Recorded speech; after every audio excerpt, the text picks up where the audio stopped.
Hi, this is Derek with MoneyHoy.com, and today we're going to be talking about what is a bond. Now, I just did a video on what is a stock, which you can see in the YouTube card here. But basically, we're going to shift gears and talk about what is a bond and why might you invest in bonds and that sort of thing.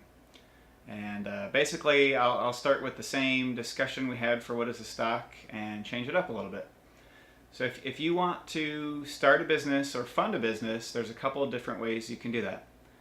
You can go find a rich uncle that might be willing to give you the money or lend you the money. You can go use your own money to start up the business. If you've got tons of money or you have a very low cost business, that could be a pretty good option. You can sell a portion of your business in the form of equity or stock, which we talked about in that other video. If you want to permanently give a person a piece of your business, you can do that way. The other way is that you can borrow the money, and that's typically what would take the form of a bond. So what a bond is you would typically go out, work with another firm to issue bonds. Investors or institutions would buy that bond, and it's basically a big loan. So you might go out and get $100 million all at once in the form of a bond, and then every month or every year you would pay a portion of that back to the bondholders plus a set amount of interest that's defined ahead of time. So what's the difference between a stock and a bond? A stock, the value can go all the way to zero, of course, if a company goes bankrupt. But it almost has unlimited potential to increase because the company could be insanely profitable, and as those profits roll in over the years, they're going to return that value back to you, the stockholder. Meanwhile, if you're a bondholder and you loaned the company some money at a 5% interest rate, you're going to continue to get those 5% interest rate payments each month or each year, and that's all you're going to get. So the risk is lower with a bond, and the upside is kind of capped at whatever your interest rate agreed to beforehand is. Now, if things go south and the company goes downhill and goes bankrupt, there's a good piece about bonds. In the U.S., the way the laws are written, the bondholders basically get paid first.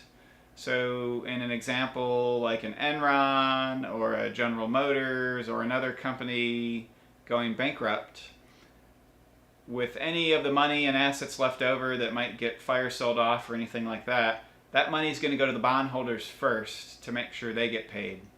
And if there are any assets or money left over, then the stockholders will get paid.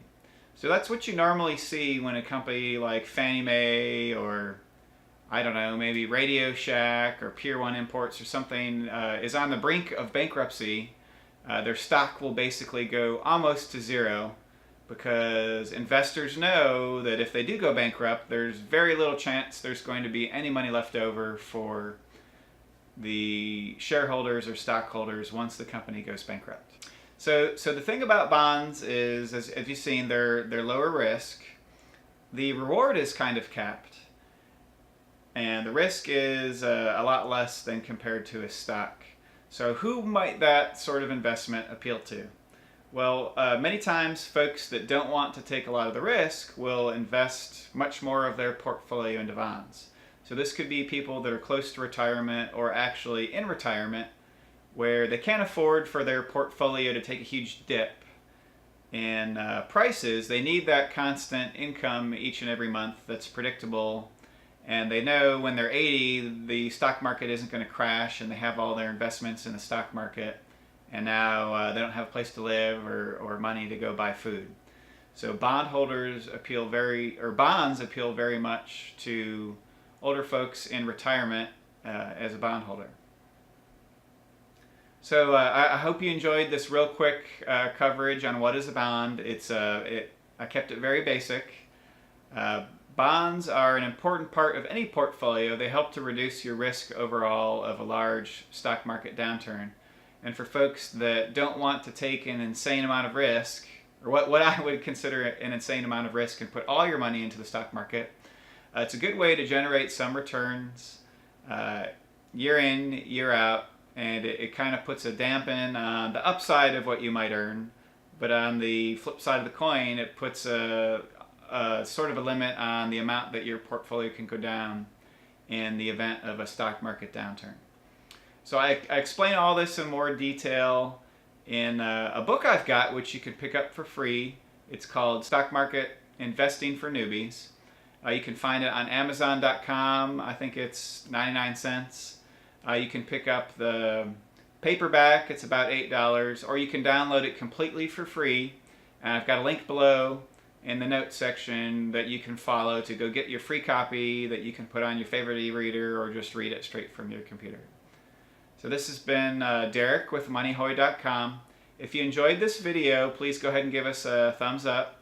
And if you'd like to see more videos about subscribing, stocks and bonds and that kind of thing, please go ahead and subscribe. And if you have any questions for me, just go ahead and leave them in the comment section below. I'd love to be able to answer any questions that you might have and help you out on your journey to wealth. Thank you.